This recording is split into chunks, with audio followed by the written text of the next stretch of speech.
हम इस वीडियो में बात कर रहे हैं मेरिट्स और डीमेरिट्स के बारे में कि प्रेसिडेंट के मेरिट्स क्या हैं और डीमेरिट्स क्या हैं। सबसे पहले precedent plays most important role in the modern times. जो प्रेसिडेंट है वो काफ़ी अच्छा रोल प्ले करता है मॉडर्न टाइम्स में। Number of the jurist have expressed their views for and against the doctrine of precedent. काफ़ी जूरिस्ट ऐसे हैं जो अपना व्यू एक्सप्रेस करते हैं काफ़ी प्रेसिडेंट के फेवर में और काफ़ी प्रेसिडेंट के अगेंस्ट भी हैं। Those jurist who are in favour of precedent their views are as under. जो जूरिस्ट प्रेसिडेंट के फेवर में हैं उनके व्यूज़ नीचे बताए गए हैं। Merits of precedent. अब हम बात कर रहे हैं प्रेसिडेंट के मेरिट्स क्या हैं। प्रेसिडेंट के advantages. The eminent jurist like Coke and Blackstone have supported the doctrine of president. इसमें बताया गया कि जो एमिनेंट जूरिस्ट हैं काफ़ी अच्छे जूरिस्ट माने जाते हैं कोक एंड ब्लैकस्टोन वो प्रेसिडेंट को सपोर्ट करते हैं on the ground that president shows the respect for the opinion of the जजेस ऑफ हाई कोर्ट्स। कि इस ग्राउंड पे कि जो प्रेसिडेंट है उसमें एक तरह की रिस्पेक्ट दिखती है हायर कोर्ट के जजेस के ओपिनियन के लिए। Because there are always some reasons behind their opinions.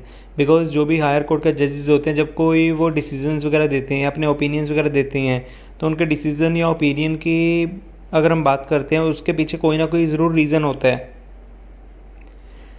And we मे और मे नॉट अंडरस्टैंड दैम। और कभी कभी हम उन रीजंस को समझ पाते हैं और कभी कभी हमारे समझ में नहीं आते वो reasons. Precedent are based on customs. जो प्रेसिडेंट है वो कस्टम्स के ऊपर बेस्ड होते हैं। Therefore precedent should be followed. और इसी वजह से प्रेसिडेंट फॉलो होने ज़रूरी हैं। प्रेसिडेंट को फॉलो किया जाना चाहिए। The customs which the people follow for a long time. जो कस्टम्स पीपल लॉन्ग टाइम के लिए फॉलो करते हैं लॉन्ग टाइम से फॉलो कर रहे हैं और conduct of the people for a long time are respected by the superior courts. या कोई भी है जैसे कस्टम है कस्टम्स सुपीरियर कोर्ट्स कस्टम को रिस्पेक्ट देती है कस्टम्स को मानती है अलाउ करती है। As a matter of great convenience it is necessary that once the matter is finally decided. इसमें बताया गया कि अगर हम बात कर रहे हैं प्रेसिडेंट की इसमें ये ज़रूरी माना गया मैंडेटरी माना गया नेसेसरी माना गया है that once the matter is finally decide. जब मैटर डिसाइड हो गया एक बार it should not be reopen again. तो वो मैटर दोबारा रीओपन नहीं किया जाएगा। It will save the labour of the जजेस एंड द लॉयर्स। उससे अगर मैटर दोबारा रीओपन नहीं करेंगे उससे जजेस एंड लॉयर्स की जो भी फीस वगैरह पड़ती है जो भी कॉस्टिंग लगती है वो बचेगी।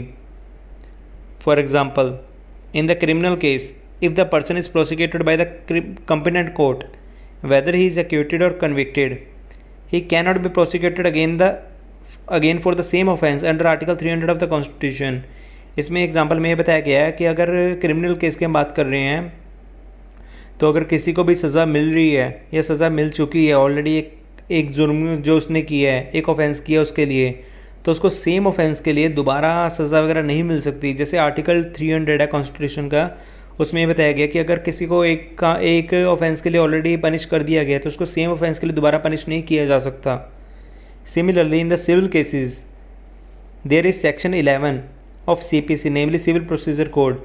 अगर हम सिविल केसेस की बात करते हैं तो सेक्शन 11 है सिविल प्रोसीजर कोड का dealing with the principle of res judicata.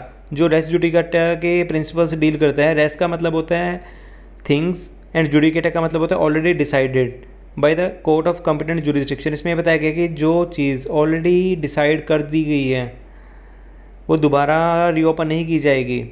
Second suit on the same ground will be dispute. अगर उसी जो मतलब एक बार डिसाइड हो चुका है अगर उसी ग्राउंड पे दोबारा कोई ना कोई आकर सूट फाइल करेगा तो सूट को दोबारा रीओपन नहीं किया जाएगा और वो सूट डिसमिस हो जाएगा क्योंकि सेम ग्राउंड पे होगा इस वजह से। For example A files a suit against B for the recovery of ₹10 lakh for the good supplied. जैसे हम एग्जाम्पल में बता रहे हैं कि ए ने सूट फाइल किया बी पे बिकॉज बी को ए ने गुड्स सप्लाई करे थे और 10 लाख रुपीज़ बी ने दिए नहीं ए को अब तक। और जो ए है उसने सूट फाइल कर दिया। A has lost the case up to Supreme Court. जो ए है ए ने अपील वगैरह करी लोअर कोर्ट से हाई कोर्ट गया हाई कोर्ट से सुप्रीम कोर्ट गया अपील वगैरह में भी सुप्रीम कोर्ट में लास्ट में ए हार गया केस को। A can not file the suit again on the same ground and suit will be dismissed.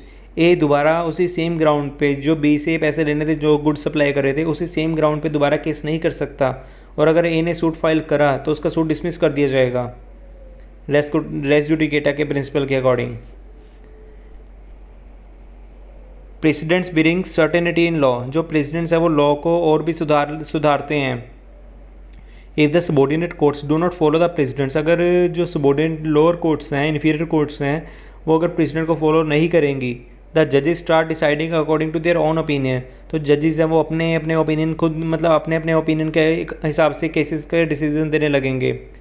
It would bring the uncertainty of law, तो अगर सारे के सारे जजेस जो लोअर कोर्ट्स हैं और लोअर कोर्ट्स के जजेस अपने अपने ओपिनियन से डिसीजन देने लगेंगे, तो ऐसे लॉ में सर्टेनिटी नहीं बनी रहेगी, अनसर्टेनिटी आने लगेगी।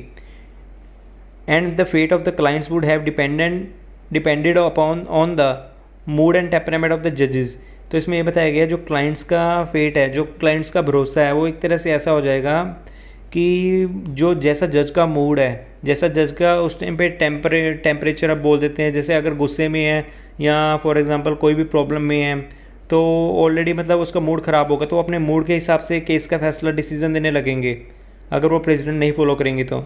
सो लॉ शुड बी सर्टेन, तो इसी वजह से लॉ सर्टेन होना चाहिए। It will be possible only due to the precedent, ये तभी पॉसिबल हो सकता है जब प्रेसिडेंट को माना जाएगा। Precedent brings flexibility in the law, जो प्रेसिडेंट है वो लॉ में फ्लेक्सिबिलिटी लाते हैं। द जजेस giving their own decision are influenced by social, economic and many other values, तो इसमें यह बताया गया जो जजेस डिसीजन देते हैं उनके डिसीजन जो इन्फ्लुएंस होते हैं social, economic and other values से भी काफ़ी। And the mould and the shape of the law, और वो लॉ को मतलब मोल्ड करके भी बता सकते हैं और लॉ की शेप भी बदल सकते हैं according to the changed conditions and bring flexibility in the law, तो जैसे जैसे कंडीशंस, जैसे सिचुएशंस वगैरह होती हैं केसेस में, तो उसके अकॉर्डिंग फ्लेक्सिबिलिटी लानी पड़ती है लॉ में। प्रेसिडेंट आर जज मेड लॉज, जो प्रेसिडेंट उन्हें जज मेड लॉज भी कहा जाता है। And are more practical because they are based upon actual cases, और ये काफ़ी प्रैक्टिकली माने जाते हैं बिकॉज ये एक्चुअल केसेस के ऊपर डिपेंड होते हैं।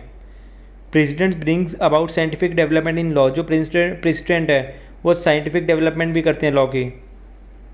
द जजेस are most qualified than the MLA and MPs, naturally their decision given respect, जो जजेस हैं वो काफ़ी ज़्यादा क्वालिफाइड माने जाते हैं MP और MLA से, और इसी वजह से उनके डिसीजंस को रिस्पेक्ट देनी चाहिए।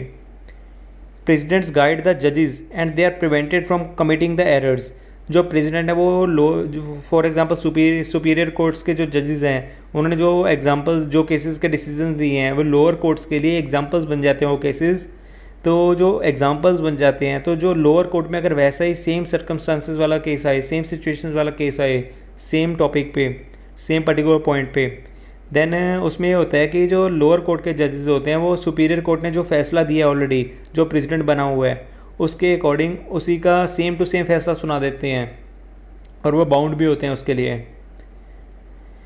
और जो लोअर कोर्ट के जजेस हैं वो मिस्टेक करने से बच जाते हैं इसी वजह से। If the law is not clear on the particular point, अगर कोई लॉ क्लियर नहीं है किसी पॉइंट पे, it's interpretation is done by the जजेस ऑफ द सुपीरियर कोर्ट्स, तो उस लॉ की इंटरप्रिटेशन की जाती है सुपीरियर कोर्ट के जजेस के द्वारा। एंड द जजेस of subordinate court are bound to follow the interpretation, और जो सबॉर्डिनेट कोर्ट या लोअर कोर्ट या इन्फीरियर कोर्ट्स होती हैं वो बाउंड होती हैं उस इंटरप्रिटेशन का, मतलब जो भी सुपीरियर कोर्ट के जजेस ने बताया उसको फॉलो करने के लिए। अब हम बात करें demerits of precedent. There is always the possibility of overlooking the authorities and it is possible that it may not be within the knowledge of the जजेस of subordinate court and the lawyers. इसमें बताया गया कि जैसे कई मतलब ऐसे decisions, बहुत ज़्यादा डिसीजन ऐसे हैं जो सुपीरियर कोर्ट्स वगैरह देती हैं, और सुपीरियर कोर्ट्स काफ़ी डिसीजन देती है और पर्टिकुलर पॉइंट्स पे, तो ये ज़रूरी नहीं है कि सारे के सारे जो पर्टिकुलर पॉइंट्स पे सुपीरियर कोर्ट्स ने, सुप्रीम कोर्ट ने डिसीजंस दिए हैं वो सारे पॉइंट्स जजेस या लॉयर्स को पता हों। It is not possible to trace out all the decisions of a superior court on a particular point, ये मतलब पॉसिबल ही नहीं है कि सारे के सारे पॉइंट जो पर्टिकुलर पॉइंट्स हैं जिस पे सुप्रीम कोर्ट ने या सुपीरियर कोर्ट ने डिसीजन वगैरह दिए हुए हैं वो सारे के सारे ट्रेस कर पाएँ लोअर कोर्ट्स या lawyers. The language used by the जजेस of superior court is very tough, जो लैंग्वेज जजेस सुपीरियर कोर्ट के जजेस हैं जो अपनी लैंग्वेज यूज़ करते हैं वो डिसीजन देने के टाइम पे, वो लैंग्वेज काफ़ी टफ मानी जाती है।